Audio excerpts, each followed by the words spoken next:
Bismillahirrahmanirrahim. Assalamualaikum warahmatullahi wabarakatuh. Anak-anakku kelas 6 yang dirahmati oleh Allah Subhanahu wa taala. Materi pelajaran perdana PAI adalah surat Al-Kafirun. Surat ini sangat penting kedudukannya. Dari 114 surat itu masing-masing setiap surat itu punya kelebihan. Jadi tidak ada satupun surat yang punya kekurangan. Di antara surat-surat yang punya kelebihan adalah surat Al-Kafirun. Ini suratnya pendek tapi istimewa di sisi Allah Subhanahu wa taala. Surat ini surat diturunkan di Mekah. Makanya dinamakan Makkiyah. Bahkan surat ini paling sering dibaca Nabi Muhammad SAW ketika sholat sunnah qobliyah subuh. Nabi mengajarkan ketika kita sunnah qobliyah subuh, di rakaat pertama kebiasaan Nabi itu membaca surat Al-Kafirun, rakaat kedua membaca surat Al-Ikhlas. Surat Al-Kafirun ini pendek dan kita semua sudah hafal surat ini.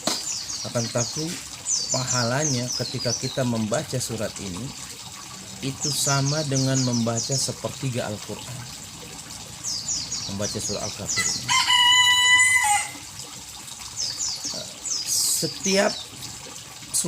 Tidak setiap surat dalam Al-Quran mempunyai sebab turun atau bahasa agamanya adalah asbabun nuzul. Jadi surat Al-Kafirun ini punya sebab turun. Jadi ada sebab diturunkan surat ini. Jadi dulu ketika Nabi berdakwah di kalangan kafir Quraisy, Nabi itu ditawari beberapa tawaran agar menghentikan dakwah. Pertama, ditawarkan kepada Nabi, ya Rasulullah, ya Muhammad, in takunu aghnan nas, ya wahai Rasulullah, wahai Muhammad, kalau kau menjadi manusia terkaya di Mekah, kami akan kumpulkan seluruh pundi-pundi kekayaan orang Mekah, kami akan berikan kepadamu, tapi tolong stop berdakwah, berhenti menyebarkan agama tauhid, agama Allah Subhanahu wa taala. Maka Nabi tidak mau. Kemudian ditawarkan tawaran kedua, ya Muhammad, kalau kau ingin jadi raja, kalau kau ingin punya kedudukan istimewa di sisi Allah Subhanahu wa taala, kami akan angkat kau jadi raja. Tapi tolong berhenti berdakwah, berhenti menyebarkan agama tauhid, karena kita sudah punya Tuhan-Tuhan yang sangat banyak. Bahkan Tuhan orang kafir Quraisy itu jumlahnya 360, dan itu ditempatkan semua di sekitaran Ka'bah. Bahkan ada yang besar-besar itu tak ditaruh di dalam Ka'bah, namanya Lata, Uzza, Manat, dan Tuwa. Nabi pun menolak. Bahkan Nabi ditawarkan, kalau kau ingin perempuan-perempuan cantik, kami akan kumpulkan perempuan-perempuan yang paling cantik orang-orang Arab. Ini kami akan jejerkan, kau pilih mana yang paling kau suka, maka silahkan diambil. Tapi Nabi pun menolak. Sahabat-sahabatnya sudah disiksa, bahkan tidak sedikit yang dibunuh mati syahid demi mempertahankan agama Islam ini. Nabi pun sedikit pun tidak gentar, imannya tambah kuat. Maka akhirnya dia melunakkan dirinya, mendatangi Nabi, kemudian mengatakan, ya Muhammad, begini aja, bagaimana kalau saya menyembah Allah 1 pekan, nanti sepekan kedua kau menyembah Tuhan saya, Lata, Uzza, Manat, Tuwa, dan lain sebagainya. Maka pada saat itu Nabi terdiam dan tidak menjawab. Maka kemudian turunlah surat Al-Kafirun. Jadi Allah langsung yang menjawab tawaran orang-orang kafir Quraisy. Maka dinamakan surat Al-Kafirun diambil dari kata kafar, kafir. Jadi kafir itu artinya non-muslim. Jadi kalau kalian punya teman, saudara, kerabat, tetangga yang agamanya bukan Islam, maka bahasa Arabnya itu namanya kafir, artinya non muslim. Jadi sebenarnya tidak ada masalah dengan kata-kata ini. Orang-orang kafir, Orang-orang non-muslim di Mekah dulu disebut kafir, itu senangnya luar biasa. Maka Allah katakan, kul, katakan kepada mereka Muhammad, ya ayyuhal kafirun, kepada orang-orang kafir itu, la a'budu ma ta'budun. Kami orang Islam tidak akan menyembah Tuhan yang kalian sembah.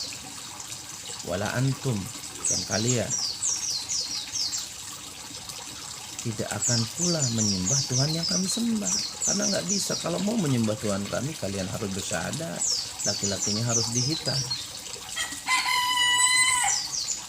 Jadi nggak bisa mencampur-campurkan agama, itu nggak bisa. Toleransi yang kebablasan, datang ke gereja pada saat Natal, datang ke pura pada saat hari raya Nyepi, Idul Fitri, Idul Adha datang ke masjid, ini nggak boleh dalam Islam. La a'budu ma ta'budun, aku tidak akan menyembah Tuhan yang kalian sembah, karena aku Islam. Wala antum, dan Nabi tegaskan, sampai kapanpun kalian tidak akan pernah menyembah Tuhan yang kami sembah, karena kalian kafir, kalian non muslim, kalian belum syahadat. Wala ana abidun ma abadtum, dan aku sampai kapanpun tidak akan pernah menyembah Tuhan yang kalian sembah. Dan Nabi tegaskan lagi, Allah tegaskan lagi, wala antum abiduna ma, dan kalian juga tidak akan bisa menyembah Tuhan yang kalian sembah. Lakum dinukum waliyadin, untuk kalian agama kalian, untukku agamaku. Artinya toleransi yang sangat istimewa dari ajaran agama Islam ini. Ketika kita beribadah, sholat 5 waktu di masjid, ketika kita melaksanakan sholat Jumat, ketika kita merayakan hari raya kita, ketika kita bertakbir keliling, maka tidak ada satupun agama yang boleh mengganggu kita. Pun sebaliknya, ketika saudara kita sebangsa setanah air yang agamanya Kristen misalnya, dia pergi ke gereja di hari Minggu atau hari Sabtu, yang Hindu di hari raya Nyepinya dia pergi ke pura, yang agama lain pergi ke tempat ibadah agamanya, maka lakum dinukum waliyadin. Bagi mereka agama mereka, bagi kami agama, nggak bisa diganggu dan nggak boleh diganggu. Bahkan mengganggu ibadah orang lain itu bagian dari perbuatan maksiat, kecuali beda ceritanya ketika kita diganggu. Ketika kita nggak ada yang mengganggu, maka kita tidak boleh mengganggu agama orang lain. Maka surat Al-Kafirun ini istimewa di hadapan Allah Subhanahu wa Ta'ala. Surat pendek, 6 ayat, tapi terhitung pahalanya 1/4 Al-Quran. Maka anak-anak, mobil khusus kelas 6, kalian Bapak Yakut sudah banyak yang hafal surat itu. Maka yang harus kalian lakukan adalah sekarang baca dengan baik, sering dibaca ketika sholat, terlebih sebelum sholat subuh, sunnah 2 rakaat baca Al-Kafirun rakaat pertamanya, Al-Ikhlas rakaat keduanya. Kemudian yang paling penting adalah kalian hafalkan artinya. Insya Allah pekan depan atau 2 pekan lagi Bapak akan minta disetorkan hafalan arti surat Al-Kafirun saja, tanpa Arabnya, tanpa ayatnya, karena kalian tidak hafal. Baik, mudah-mudahan ada manfaatnya. Pembelajaran pekan ini hanya cukup pembahasan tentang kandungan surah Al-Kafirun.